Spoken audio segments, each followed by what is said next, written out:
Hello everyone, welcome back to my channel Seema vlogs. বন্ধুরা, আজকে আমি গ্রাম অঞ্চলের সেরা রেসিপি শাপলার পাকোড়া তৈরি করে দেখাবো।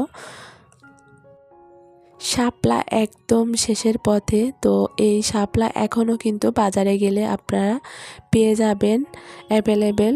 তো যাই হোক বন্ধুরা, হয়তো বা কয়েকদিন পরেই কিন্তু আর শাপলা পাওয়া যাবে না। আর এই শাপলা থাকতে থাকতে এই রেসিপিটি করে নেব। এটি একদম নতুন একটি রেসিপি, গ্রাম অঞ্চলের সেরা রেসিপি বলা চলে।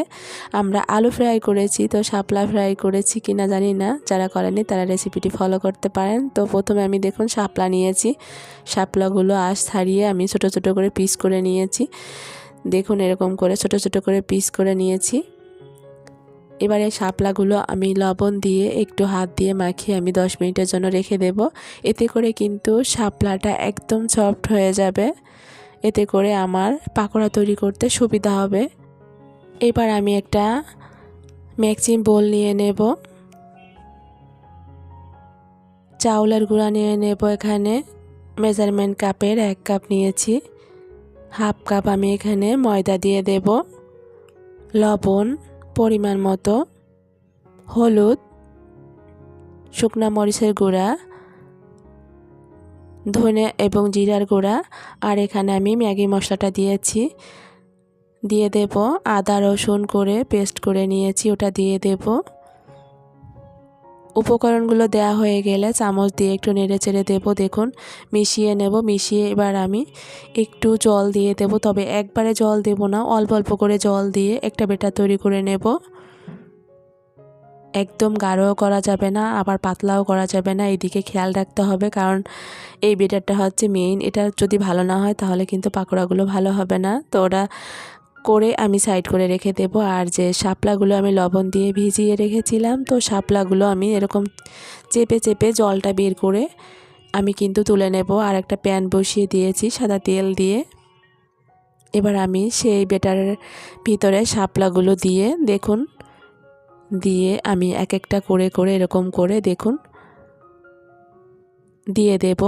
আর একটা জিনিস আমি কিন্তু এখানে ব্যাটারটা লাগানোর পরে একটু ঝাঁকি দিতে হবে, যাতে করে দেখা যায় বাড়তি যে ব্যাটারটা থাকে ওগুলো পড়ে যায়, তাহলে কিন্তু সুন্দর হবে আর কি। তো আমি কয়েকটা দিয়ে দিয়েছি। দেখুন বন্ধুরা, আপনারা ভাবতেও পারবেন না এই শাপলার পাকোড়া আপনি খাচ্ছেন নাকি অন্য কিছুর পাকোড়া খাচ্ছেন।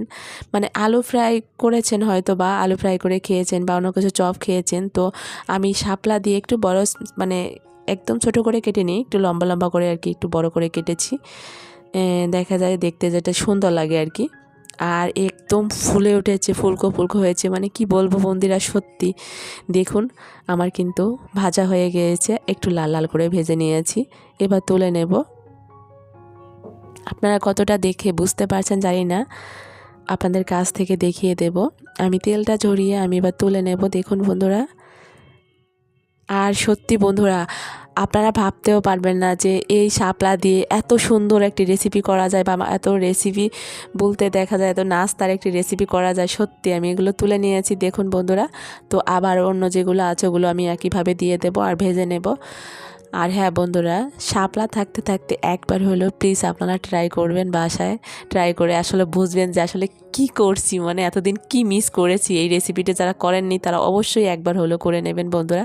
তো দেখুন আমি সবগুলো ভেজে নিয়েছি, আর ভেজে নেওয়ার পরে দেখুন দেখতে কেমন লাগছে, আপনারা একবার একটু দেখুন কাছ থেকে, দেখুন বন্ধুরা। আর একদম ফুলে ফুলে উঠেছে, মানে এটি খেতে এতটাই মজা আপনারা ভাবতেও পারবেন না। অনেক মানুষ কিন্তু শাপলা নাম শুনেই কিন্তু খেতে চায় না, তাদেরকে বলবো একবার হলেও এই রেসিপিটি করতে। তারা যারা খেতে চায় না তারাও কিন্তু খেতে চাইবে। আর একদম মুচমুচে, মানে দেখা যায় আমরা পাকোড়া খেয়েছি, অনেক ধরনের পাকোড়া খেয়েছি, হয়তো বা এই দেখা যায় আমি একটা একটা করে যেরকম করে করেছি শাপলা দিয়ে, আমার মনে হয় না এখন পর্যন্ত কোনো মানুষ এরকম করে করেছে। আমি মনে হয় একদম ফার্স্ট টাইম করছি, জানি না, আমার জানা মতো আমি এখনও দেখিনি। আর দেখুন বন্ধুরা, আমি একটা ভেঙে দেখিয়ে দেবো ভিতরটা কেমন হয়েছে। আর হ্যাঁ বন্ধুরা, আপনারা একটু খেয়াল করবেন ভিতরটা কেমন হয়েছে দেখুন, আর উপরটা একদম মুচমুচে। আপনারা ভাবতেও পারবেন না যে এটি আপনি শাপলার পাকোড়া খাচ্ছেন কি না। এটা ছোট বড় সবাই খুব বেশি পছন্দ করবে। তো সবাই ভালো থাকবেন, সুস্থ থাকবেন, দেখা হবে নতুন কোনো ভিডিওতে।